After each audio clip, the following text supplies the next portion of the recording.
خان صاحب کے ساتھ جو بیٹھنے والے تھے نا بس وہ سرو لے گئے ساری پارٹی 3-4 بندوں کی وجہ سے ایک تو بیچارہ مینوں دا بڑا افسوس ہے کدی پہلے پھڑیا جاتا تے اسی ساڈا کام ٹھیک ہو جانا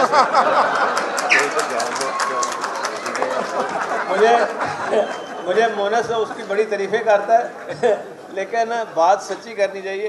اور پھر ایک ساتھ میں حیران ہوں یہ میاں اسلم کے اقبال کے جو سمن آباد کے وہ سارے کام ہو رہے ہیں, باقی محمود الرشید کے کام بند, لاہور کے کام بند.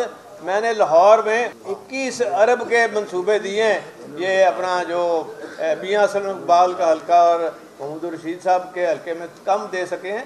لیکن مجھے افسوس اس بات کا ہے کہ یہی لوگ جی ہونے تروڑو ہوں کتنے ہو بھائی,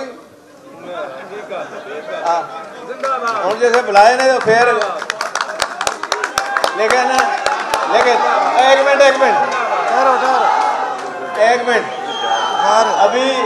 ابھی میری بات سنو, میری بات آرام سے سنو. میں یہ کہہ رہا ہوں کہ اب جو ہو چکا پیچھے نہیں دیکھنا.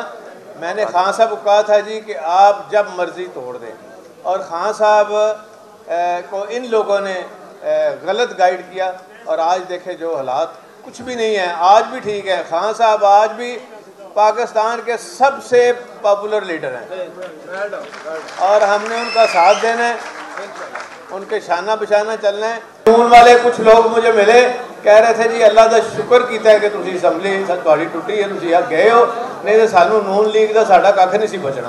اور آج جو کچھ کر رہا ہے یہ محسن نقوی, اس کو یہ عقل کا مارا ہوا ہے, اس کو سمجھ نہیں آ رہی. یہ اس لیے بات سنو یار چپ کرو, یہ اس لیے کر رہا ہے کہ شاید کچھ اس کو ہو جائے. بھائی تمہارا کام ہے الیکشن کرانا, تمہارا یہ مینڈیٹ ہی نہیں ہے. تم کبھی کو یہ ہم کیس بنا دیں گے, کبھی ہم یہ کر دیں, کبھی کو کیا کر دو گے تم. یہ ساری چیزیں دیکھی ہوئی ہیں, تم نے گھر نہیں آنا, کرنا کیا ہے تم نے.